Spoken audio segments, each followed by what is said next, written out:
ലാൻഡ്രത്താണ് നിൽക്കുന്നത്. ലാൻഡ്രത്തെന്താ പ്രത്യേകത അറിയാമോ? നമ്മുടെ ചാർലി സിനിമ ഷൂട്ട് ചെയ്ത സ്ഥലമാണ്. അപ്പോൾ ചാർലി കുളവും ആ പ്രദേശവും കാണാൻ നമ്മൾ വന്നിരിക്കുന്നത്. ഇപ്പോൾ നമ്മൾ അവിടുന്ന് വന്നപ്പോൾ തൊട്ട് നല്ല മൂന്നാറിൻ്റെ ഒരു വൈബാണ് നമുക്ക് കിട്ടുന്നത്. അപ്പോൾ ചാർലി കുളത്തിലേക്കാണ് നമ്മളിനി പോകാൻ പോകുന്നത്. അപ്പോൾ പോകുന്ന വഴിയിലുള്ള ചെറിയ ചെറിയ കാഴ്ചകളൊക്കെയാണ് നിങ്ങളിപ്പോൾ കണ്ടുകൊണ്ടിരിക്കുന്നത്. അപ്പോൾ നമ്മൾ ചാർലി കുളമൊക്കെ ഒന്ന് കണ്ട് മടങ്ങി വരാം. തേയിലക്കാടുകൾക്ക് നടുവിലാണ് നമ്മുടെ ഈ ചാർലി കുളം ഉള്ളത്. അപ്പോൾ ഇപ്പോൾ നമ്മുടെ കറക്റ്റ് ടൈമിലാണ് വന്നിരിക്കുന്നത്.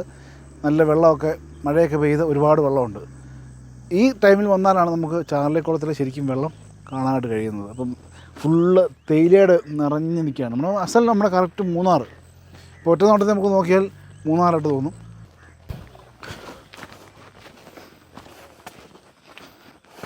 ആഹാ, ഇപ്പോൾ 2 കുളങ്ങളാണ് അപ്പുറം ഇപ്പുറമായിട്ടുള്ളത്.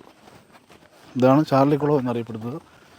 പക്ഷെ ഒരുപാട് ആളുകളുടെ ഈ സ്വകാര്യ വിഹാര കേന്ദ്രമാണ്. എനിക്ക് മരനിരകൾക്ക് നിറഞ്ഞു നിൽക്കുന്നതാണ്. ഒരുപാട് ആളുകളുണ്ട് വരുന്നുണ്ട് കേട്ടോ. പണ്ടത്തെ പോലൊന്നുമില്ല, ഇഷ്ടം പോലെ ആൾക്ക്. കൊള്ളാം, സൂപ്പർ, നല്ല വൈബാണ്.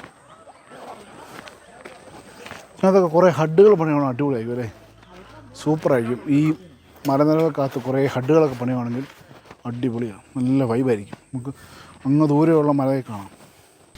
2 സൈഡിലും 2 കുളങ്ങളാണ്. ഒരെണ്ണത്തിനകത്ത് കുറച്ച് വെള്ളം കുറവാണ്, മഴ അത്ര ശക്തമായിട്ട് വന്നിട്ടില്ലെന്ന് തോന്നുന്നു. എന്നാലും ഈ ഒരു ടൈമിലാണ് നമ്മൾ ഈ ചാർലി കുളം കാണാനായിട്ട് വരേണ്ടത്. കാരണം ഇവിടെ പ്രത്യേകിച്ച് വേറൊന്നുമില്ല. കാരണം ഇവിടെ പ്രത്യേകിച്ചൊന്നും കാണാനായിട്ടില്ല. ഈ ഒരു തേയിലക്കാടും കുറച്ച് മരനിരകളും അതിനിടയിൽ ഒരു ചെറിയൊരു 2 കുളങ്ങളും അതാണ്. പക്ഷേ ഒരുപാട് ആളുകളൊക്കെ വന്നു പോകുന്നു, നല്ല വൈബാണ്.